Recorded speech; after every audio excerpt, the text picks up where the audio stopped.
Hello. Welcome everyone to the webinar, The Art of Thriving Together. Now, this is a series that will build on from 1 week to the next. Also looking at, how do we do relationships? Because relationships can be one of the biggest, literally, a relationship can be either heaven or hell, and we would like it to be amazing. We want to thrive. And so, hopefully I'm going to give you guys value. Hopefully that you will benefit from it and that it will improve your life. All right. So, enjoy the webinar and let's get into it, shall we? Okay, so let me sort of start off. All right. Have you ever replayed an argument in your mind and thought, if I only had handled that differently? Oh, why in the heck did I have to say that? Okay. So hindsight is like the best thing, but it's only after the fact. So that magical land where every decision we made comes with a glaring neon sign that says, do it differently. So have you ever found yourself in the shower or anywhere else that you replay that one argument like it's the last episode of your favorite drama series? You know, the one where you wished you had said, "Oh, I understand," instead of, "What, you are so overreacting." So let's picture this, all right? Let's picture this. It's Tuesday night, and you and your partner are debating the most crucial issue of the century: where to order takeaway from. Suddenly, it escalates. Voices rise, patience plummet, and before you know it, your Mexican versus Italian standoff has turned into a full-blown reenactment of World War III. In the aftermath, you're literally left standing there with a cold burrito in your hand, wondering where in the heck it all went wrong. Have you? Can you relate to that? In the chat, can you relate to that? So fast forward to the next day. You're at work, sipping your coffee, and then it hits you like a ton of bricks. If only you had listened just a bit more. Maybe, just maybe, let them have their way this time. You wouldn't be dodging cold shoulder landmines. And that's the beauty of hindsight. It gives you the clarity you wished you had in that heat of the moment. So now imagine harnessing that clarity before things go south. Imagine turning those past mishaps into stepping stones for a more resilient and loving relationship. Well, welcome all to this transformative live webinar, and then we'll hopefully take your shouldas, couldas, or wouldas moments and turn them into powerful insights for your future. So listen, guys, I'm going to be coming to you live every Sunday at 7:30 for just 1 hour. For as long as you guys are interested, or I've run out of content, or life gets in the way, or so forth. All right. So these live events are geared to give you the tools, the strategies, so that you can learn how to navigate your relationship with wisdom and grace. ensuring that your next debate over dinner remains just that, a debate, not a disaster. So let's turn hindsight into foresight and build a partnership that is brimming with mutual respect, love, and a dash of laughter. Because let's be honest, life is way, way too short for cold burritos and silent treatment. So are you with me? Do we have our hands up? Do we have any sort of comments or something like that? So let me just introduce myself a bit, okay? I'm Sue Geelan, founder of Metaneo Counselling and Relationship Education. And a little bit about me is that I'm the youngest of 7 and a survivor of abuse. It was 15 years of age when I actually left home, and grade 10 when I left school. So in my mind, I became, only a year 10 dropout. And there was incredible change for me, is that I left home, but not just home. I actually went to another state. I had to find a work to support myself, and I had to build my own home or look after or manage my own home in a rental property. And then I also had to pay back higher purchases for furniture that I just didn't have, like even a bed. So I actually came from, so one day, I was a child with no responsibilities whatsoever, and the next day, full on adulthood within a space of, months.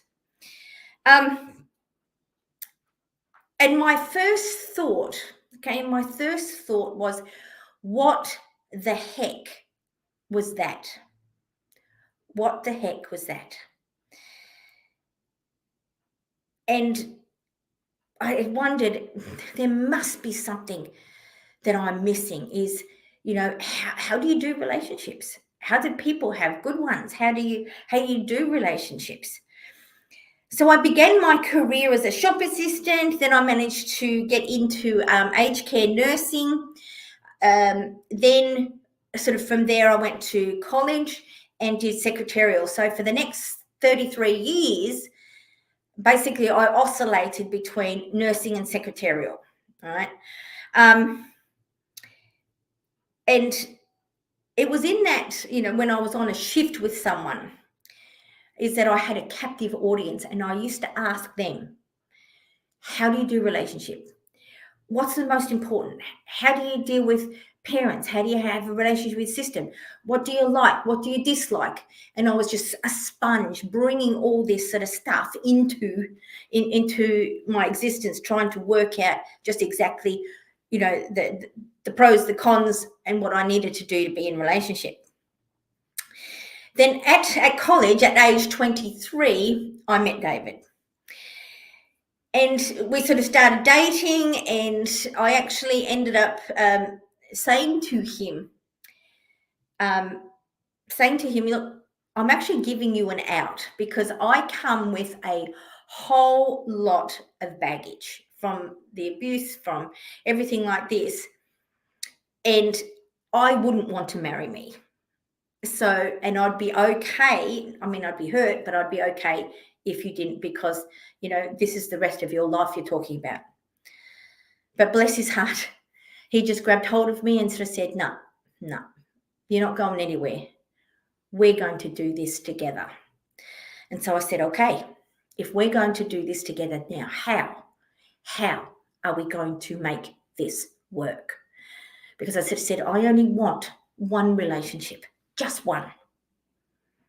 I said, I don't have the emotional energy for any more.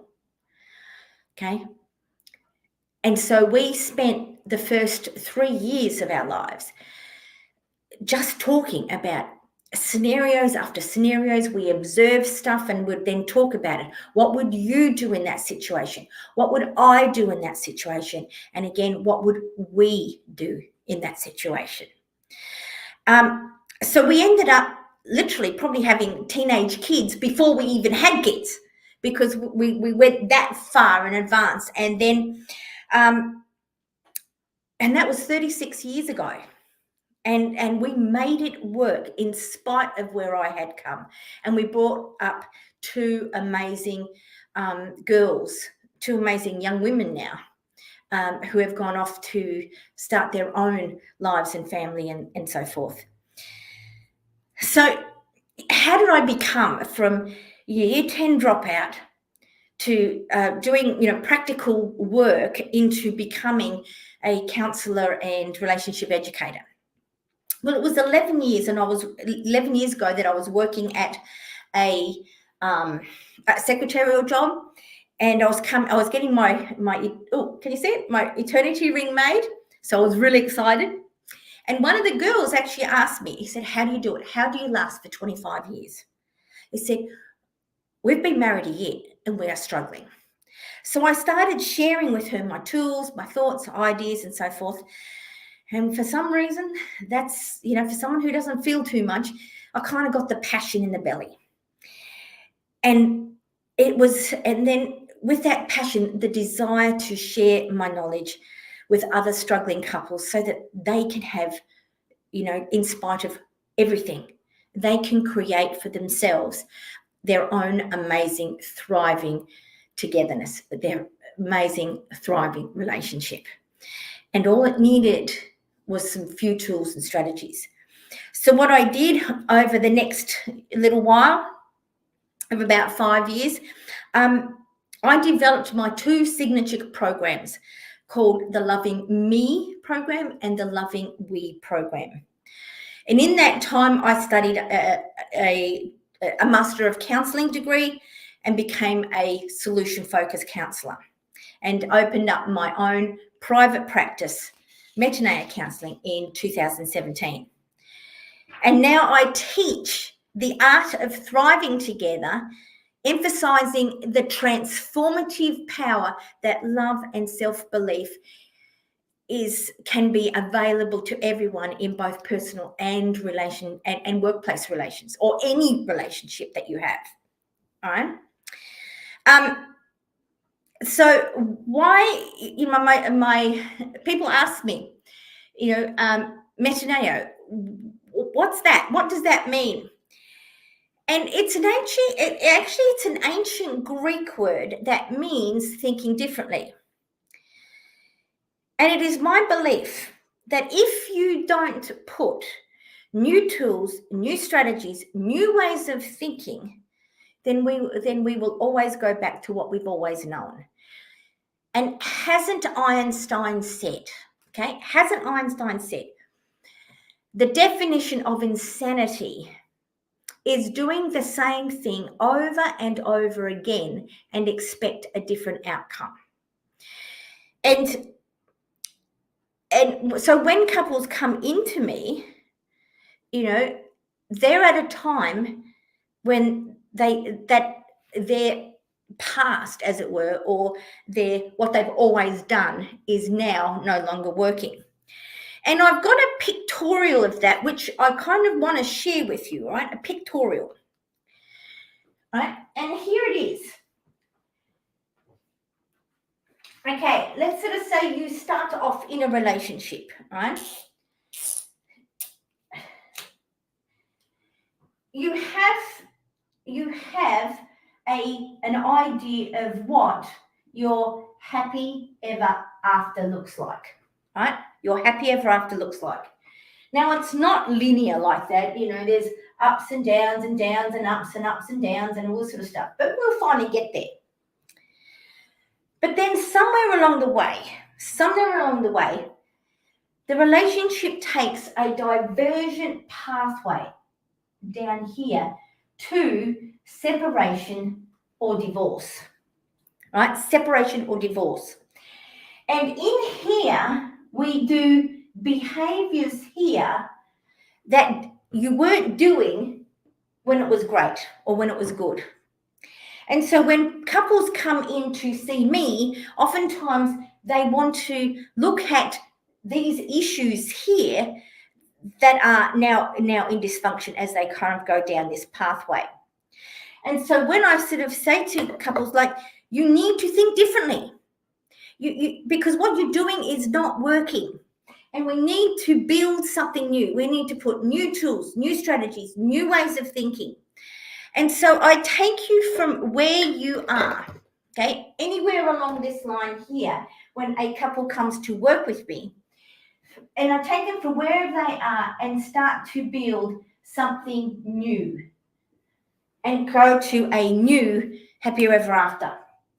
And when you create something new, now, then these behaviors that were an issue here, I just say, just pin them. Just pin them.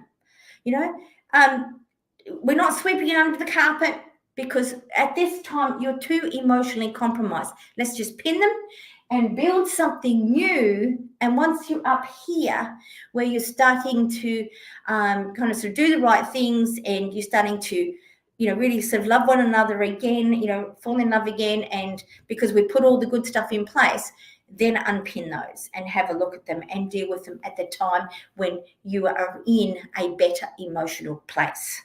Okay, does that make sense? Right. So one of my clients has sort of said to me that the sessions have been very eye-opening and have allowed us to walk away with the right tools and more confidence to work through things. She went on to say that the material can be applied in so many different aspects of their lives.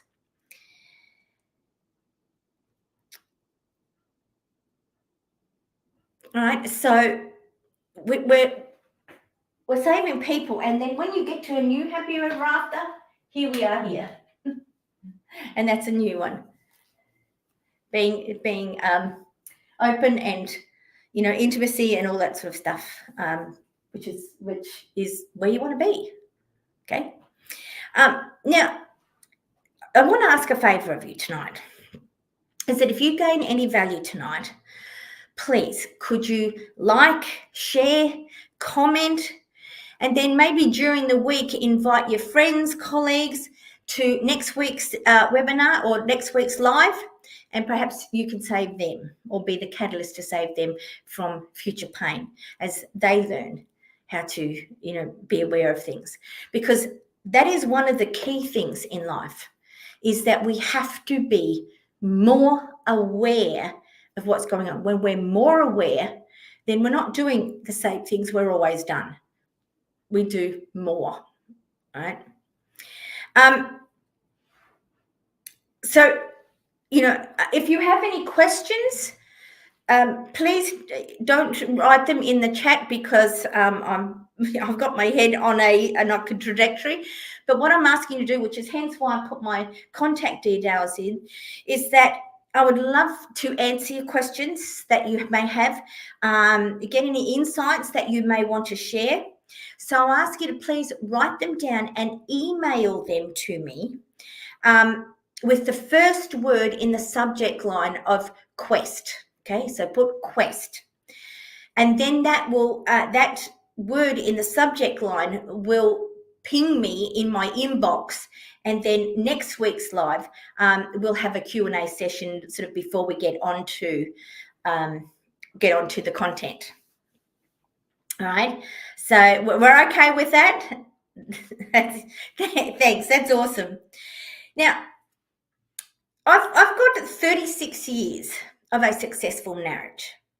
And look, I'm not here to brag and things like this, but I do want to give you the confidence to let you know what I'm talking about. That if you want to have your happy, loving partnership, then there's two things that you can do. You can either do it yourself, right?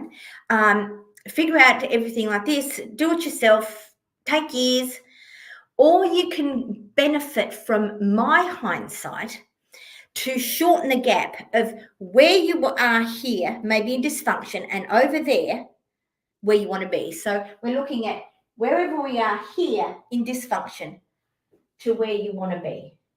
And we're shortening this gap rather than being years it could be literally as close as 80 days that you could really turn your relationship around like crazy good. Who can say yes to that? Yes, they would like that, to shortcut, all right? To shortcut getting your relationship into an amazing place. So the art of thriving together, all right? So about this webinar is that the art of thriving together is about living your life by your design and then finding freedom inside your relationship. And as this series develops over the next few Sundays, all right, we will start to have a look at the beginning of the relationship. What is the elements that make that beginning? And then go through sort of step by sort of step as we journey sort of through what are some of the elements at different stages of the relationship going forward. So that, again, you can have that hindsight and to be really able to, sort of start, looking at yours and what your contribution is going forward, and hopefully making an amazing life together. Okay. So we'll explore the journey that couples have, taking in the good, the bad, the positive, the negative in that relationship life cycle, so that you have an understanding of what's happening, when and how, and with awareness, you're able to resolve it. Okay. So, wherever you are, whether you're, in pub situations, wherever you are, you meet this person. And oftentimes, sort of people say, oh, it's love at first sight. Okay. Well, I say no. What we get, all right, is when we are in, okay, when we meet a person, and if it's our person going forward to build a life together, then we get what I call a body reaction. We get oh, I've got to pay attention here, because that body reaction kind of tells you something, because you often don't get that with anybody else. And it means it's this body reaction that sort of says, hey, maybe this is my person.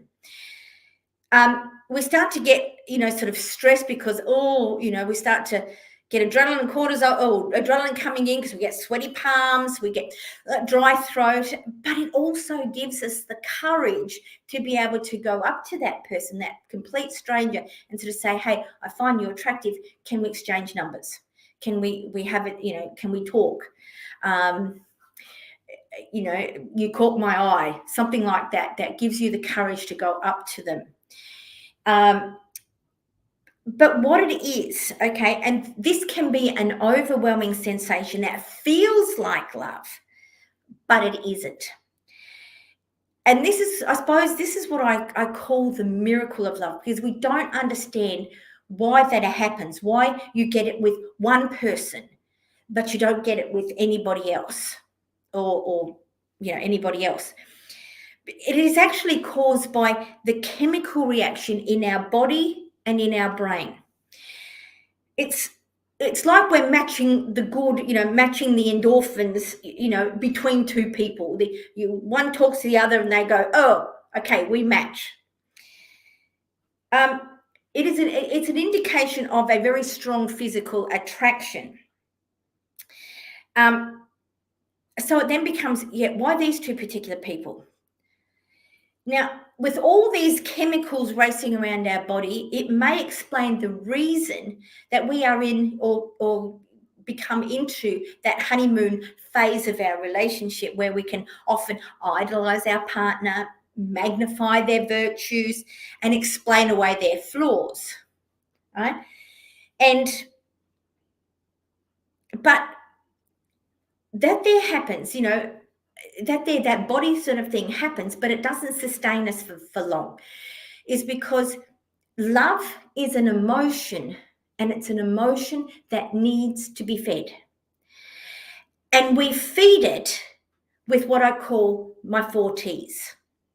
Because when you first get in, when you sort of say you're in a, sort of a dance or a pub situation or something like this, and we meet that person, one of the first, and let me sort of come over here,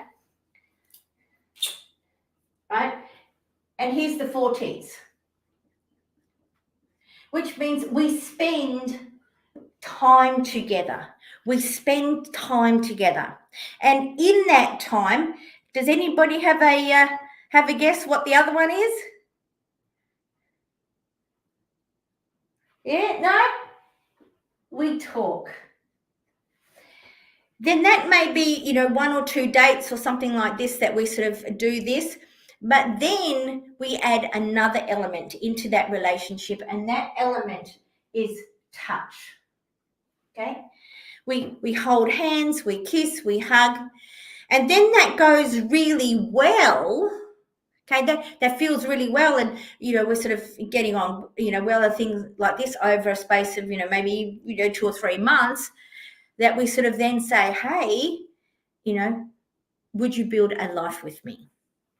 And that then becomes, we start to become a team, and in team includes respect and trust.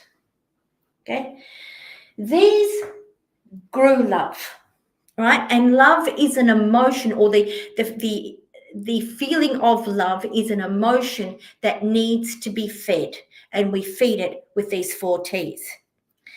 So then, so if that's sort of happening, well, why do relationships fail then? Okay, why do they fail? Because if one of these T's fail, they all fail. And if we're not feeding into love, what happens to it? It's never instant. It just starts, or love, the emotion or the feeling just starts to dissipate over time. Because if we're not spending time, we're certainly not in the vicinity to talk, we're not in the vicinity to touch, so then how in the heck can we become a team?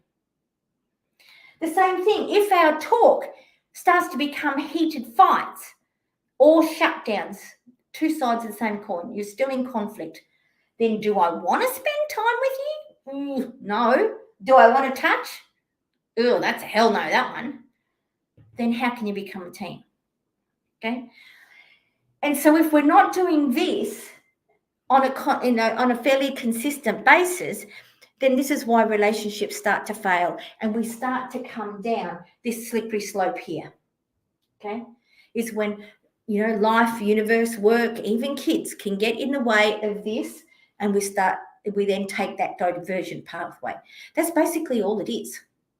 That's all it is. This pathway is the fact that we're not feeding here. Okay, does that make sense? Okay, now I want to share with you. I want to sort of share with you why this here. It's a little. Oh, can I do it later, or will I do it? No, I'll do it now. Okay. Because one of the things is that when we get triggered, the first thing that will happen, the very first indication that you are triggered, is number 1 here, you will always feel it in your body first. Always. Adrenaline, cortisol comes in. And the minute you feel it is the minute that you are triggered. Okay? And the body here then starts to influence our thoughts. And we start to then think. Should have been, could have been, if only this, question this, rehearse this, and then past stuff, that we start having accusations. That's when and so what ends up happening is that the body influences our thoughts, and the thoughts trigger us again. And so we then start to trigger ourselves. because these thoughts here, you may not know it, but your brain cannot tell the difference between what we imagine and reality. If we've imagined something, then it's real to us.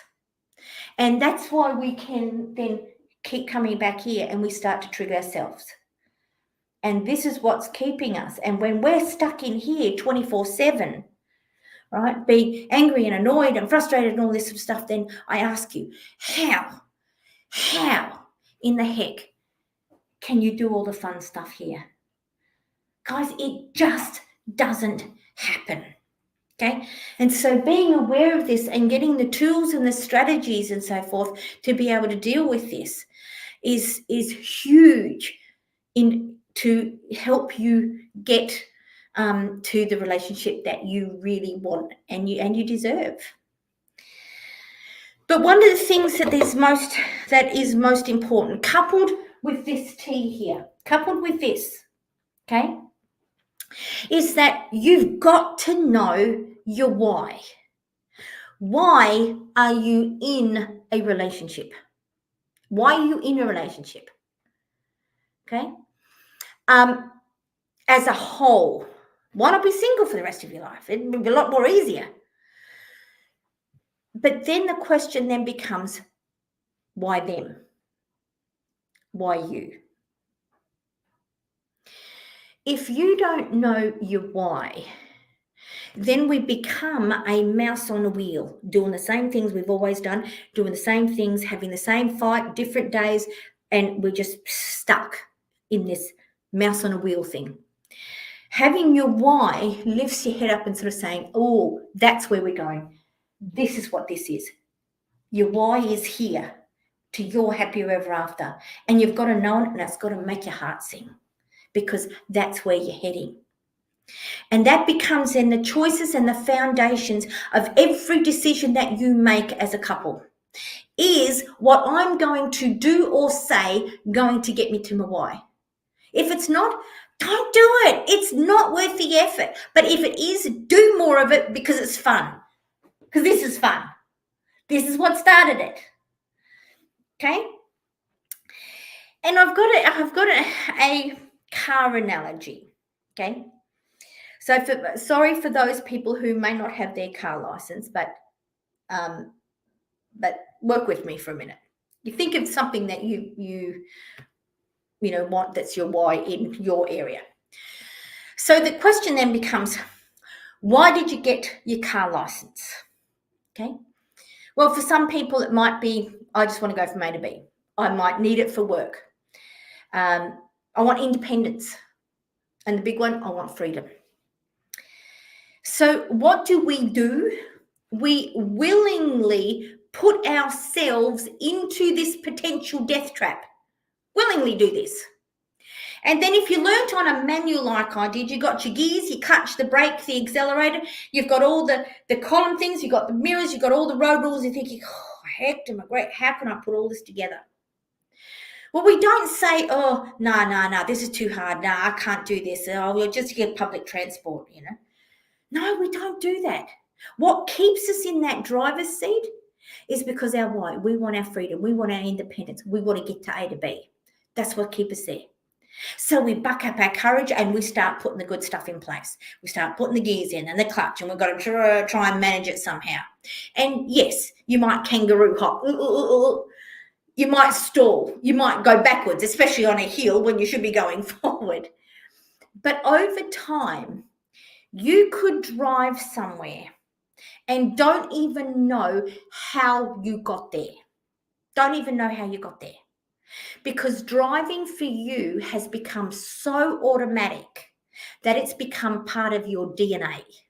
You couldn't forget how to drive, even if someone paid you $1 million to do so. Not going to happen. Well, that's what I'm talking about here. Okay? Is that I've got the vehicle. I've got the Lamborghini, the Corvette. But the vehicle is not going anywhere. All right? You two have to get in the driver's seat and start putting in the good stuff. putting in the tools and the strategies in which that I can show you to get to your why, your happier ever after. Now, what's going to keep you in this driver's seat, all right, is your why. What's my happier ever after? What does it look like? And if it's making your heart sing, then you will put all the good stuff in place together. Is this making sense, guys?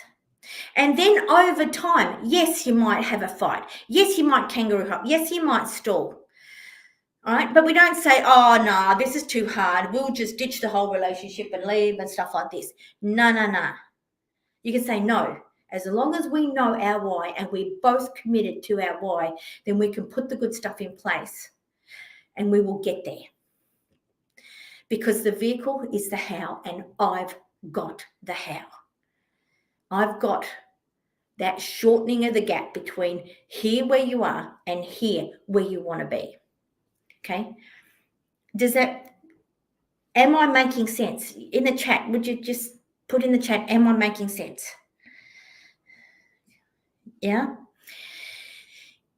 Now, there are 3 entities in your relationship. 3. Okay? Because you are a beautiful me. Your partner is a beautiful me. And together you make a we.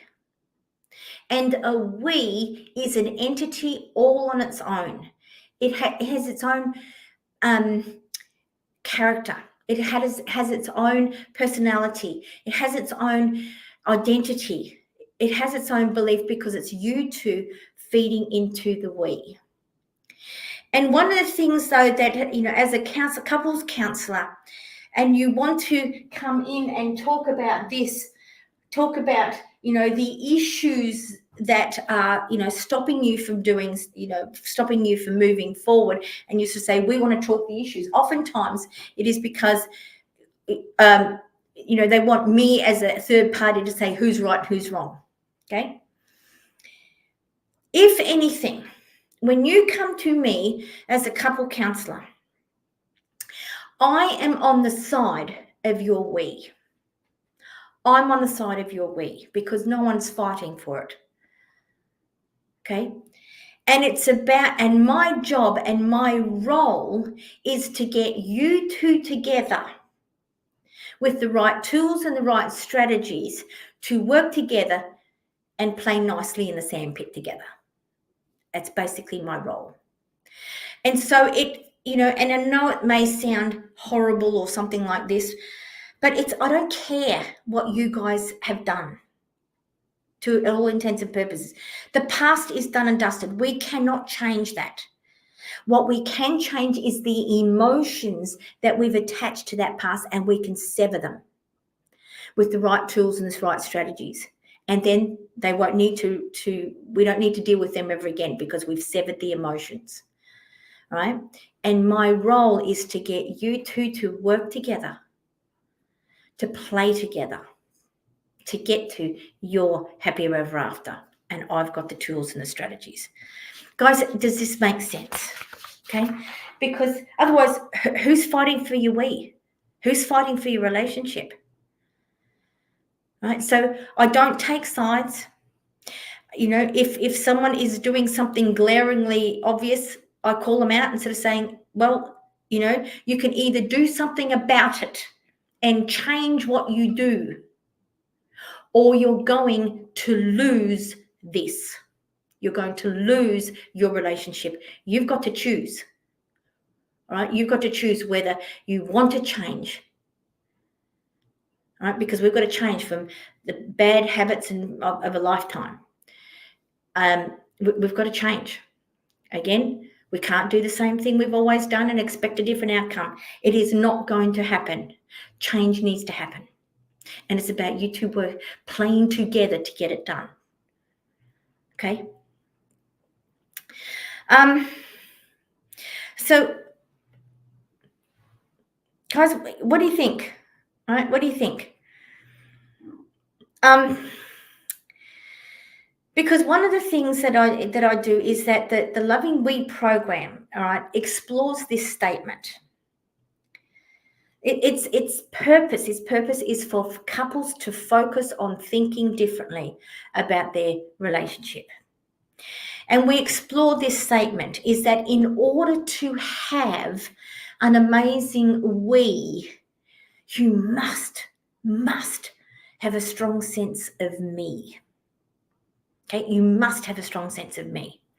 And oftentimes we get into a relationship when we don't have a strong sense of me, and we try and use our partners to help us, make us feel good. So if we want validation, if we want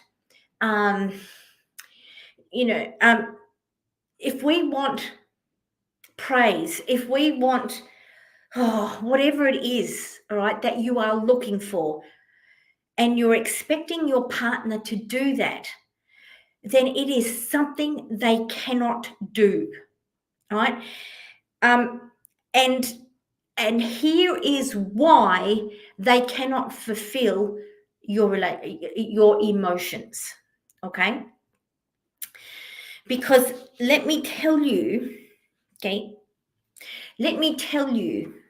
that even if you didn't know, is that you guys, all of us, have a superpower.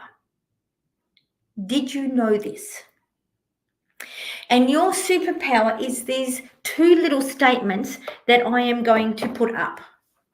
And the two little statements are, right, I'm going to put it over, I'll put it over here. Being able to recognize our own emotions, we can control how we react or respond. That is it. Okay? That is it. Nobody can make you feel anything unless you give them permission. Nobody. Because oftentimes here we have zero control over how someone delivers a message. Zero control. But you do have control over the message itself. And if someone sort of used criticism, sarcasm, cynicism, passion, aggression, all that sort of stuff to deliver the message that you are a loser or an incompetent loser, then you directly straight to the heart. But we've got to ask ourselves then two questions. Okay, because all the criticism, cynicism, sarcasm, no control. We have control over the message. Am I an incompetent loser? We ask ourselves two questions. Is it true? Is it valid? And you do a self-reflection instead of saying, is it true? Is it valid? In this case, no, it's not true. No, it's not value. Then you take the whole thing and you ditch it. Just ditch it. Otherwise, if you talk about stop criticizing, stop doing things like this, then we're just getting into he said, she said, tit for tat, which goes nowhere. Okay? Is it true? Is it valid? Now, if it's not true and if it is true and it is valid, then we can take ownership and ensure that going forward, I can do what I need to do to actually improve on that. All the rest of the stuff, no control. Ditch it. And in sort of saying that, I actually have written a book that is on Amazon, and the title is Stop Letting Your Turf Define Your Worth. Stop letting your turf define your worth. Now, who is our turf? Our turf is the significant people that come in and out of our lives, right? And if you think back to every fight that you've ever had, every hurt that you've ever had, all right, it's not the incident per se that hurts us. It is the person who was significant to us, who has the greatest ability to hurt us simply because they are significant. Okay? Simply because they're significant. But you have your superpower here. And you can sort of say, even though partner, mum, dad, sisters, brothers, friends, whatever it is, whoever it is, okay? Even though you are significant to me, I don't need to take that on. Don't need to take that on. Right? And so let me ask you the question, who is our turf? Well, these are, as I said, these are the significant people. So who are our significant people? Obviously, a birth family. Mother, father, sister, brother, all that, aunts, uncles, grandparents, all this sort of stuff. They're our birth family. The second kind of cohort would be at the primary school kids. The third, the high school kids. Then if you went to university, it would be your university cohorts. It'd be all your friendships. It would be every job that you ever had. And that's why we really get emotionally compromised when there is workplace bullying, because the time that you are in the job, your work colleagues, managers, etc., like that, become significant. The moment you leave the job and go somewhere else, they cease to become significant. But while you're in there, what they say matters. Okay? And then you've got your romantic relationships, all your romantic relationships, and finally you get into your partnership one, the one that's going to hopefully, be with you for the rest of your life. Okay? And so what they say matters, unless we become aware that, hang on a minute, I've got my superpower. Nobody can make me feel anything unless I give them permission. Okay? You with me on this? And here is why, all right? Here is why, our partners cannot fulfill our needs when I'm talking about this. Here's why, okay? Oh, got issues with getting this off. It's because we have what I call my cups, okay? See if you can resonate with this. My cups, here it is. This is us at birth, okay? We've got a cup with all our emotional energy from a childhood or from birth. We get people who give us accolades, praise for a job well done and all this sort of stuff. And so, they're doing their thing and so forth, and we sort of accept it, and that's good. Then we get into a relationship, and I'm going to just use maybe brown and orange, just so it's gender neutral. Okay.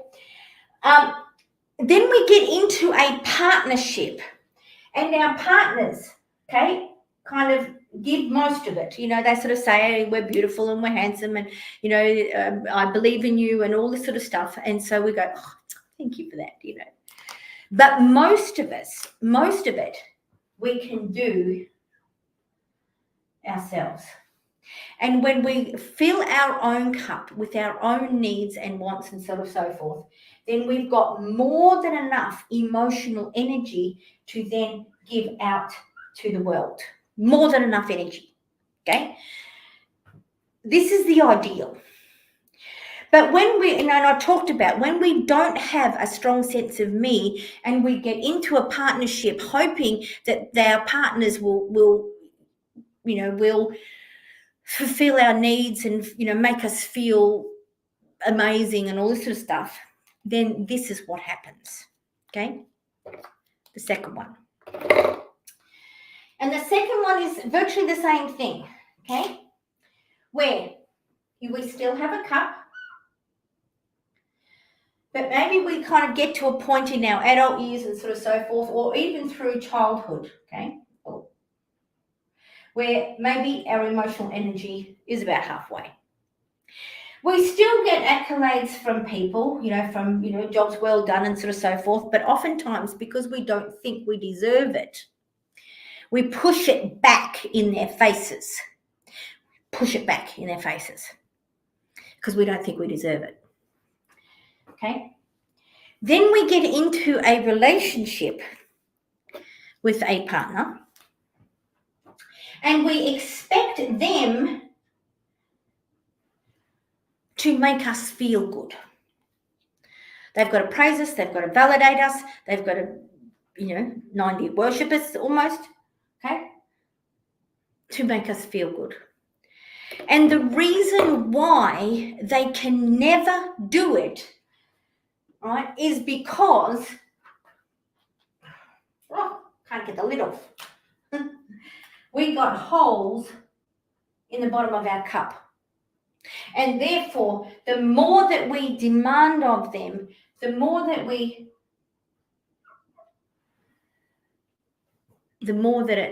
our emotional energy comes in until we can even, this becomes then lower still. And then we've got nothing in the tank. Okay?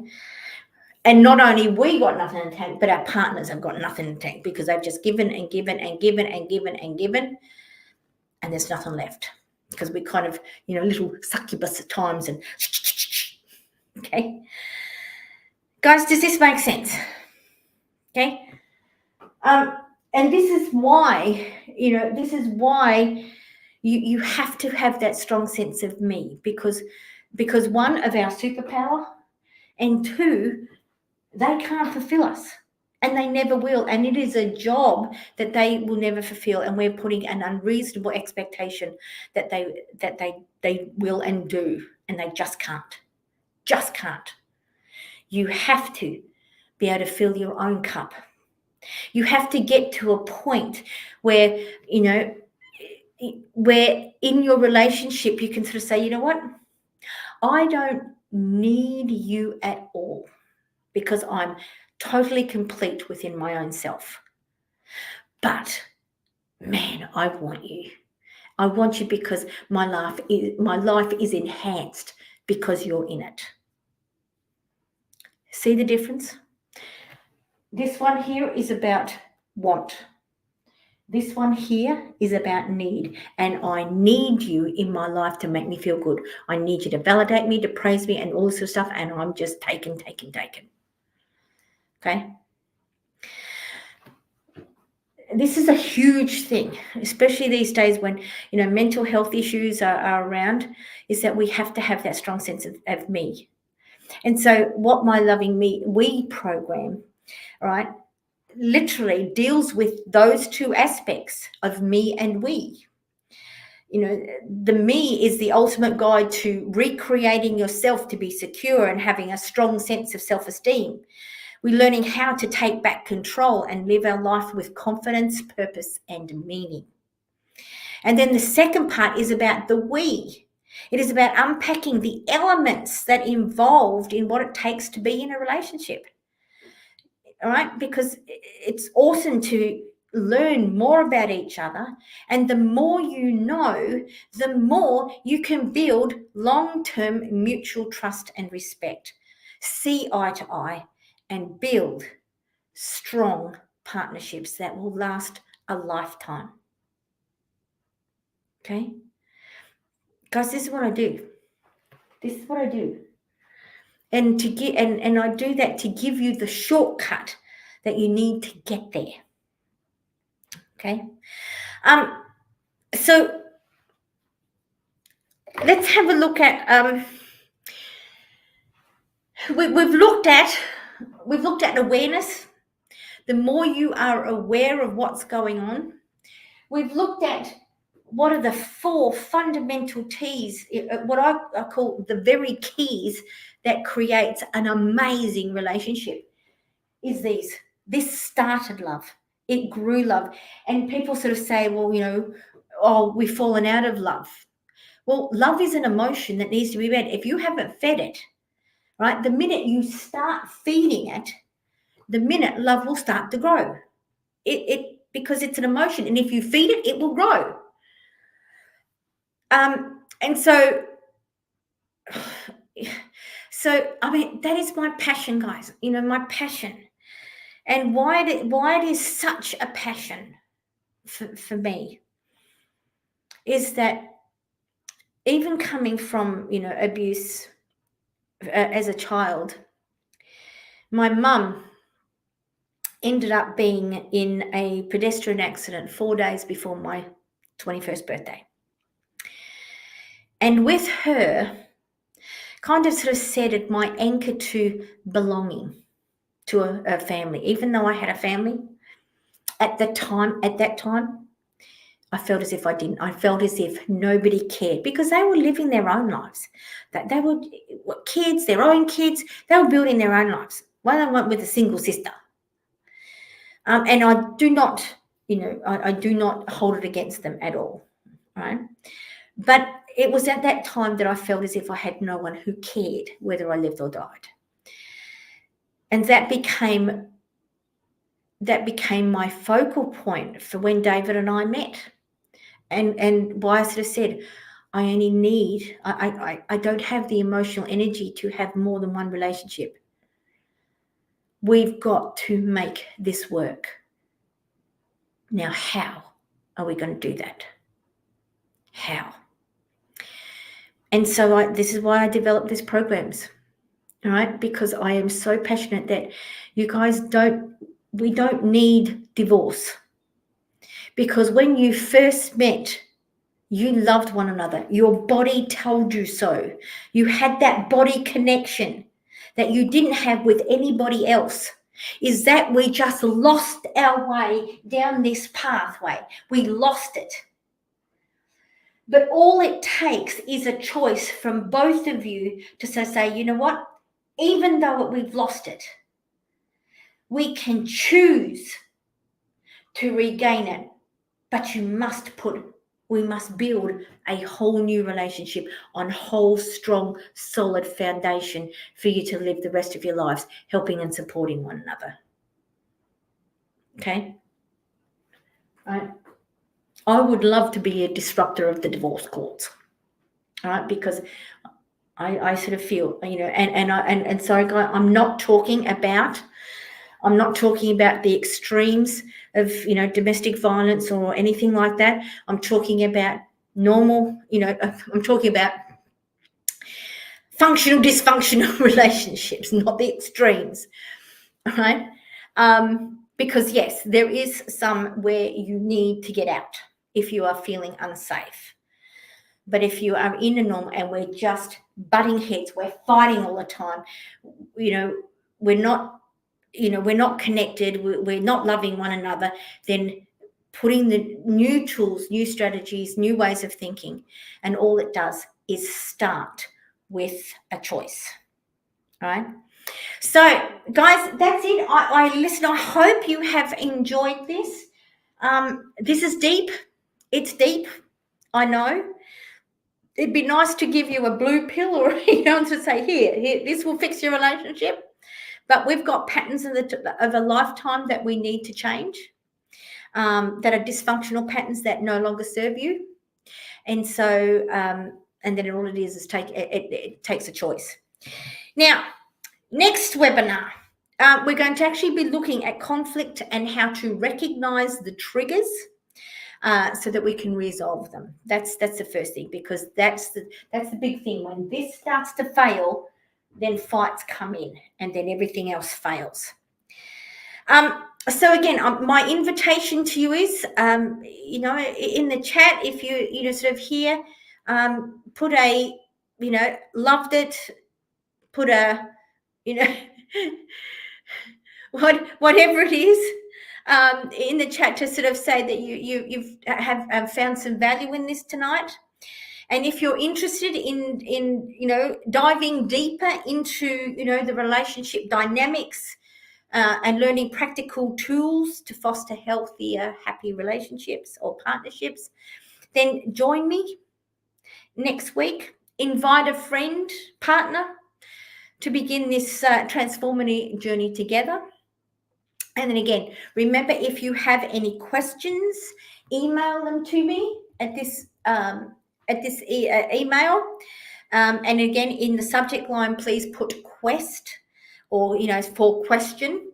And then I will sort of, we'll look at that next week for Q&A. And yeah, that would really help me a lot. So guys, our time is up. I thank you for coming. I wish you guys all an amazing week. And again, I invite you to come back next week to continue our journey. So I have a challenge for you. And the challenge is, let's live your life by your design, and then to find freedom in your relationship. Good night, everybody. Take care, and I'll catch you next week. Signing off.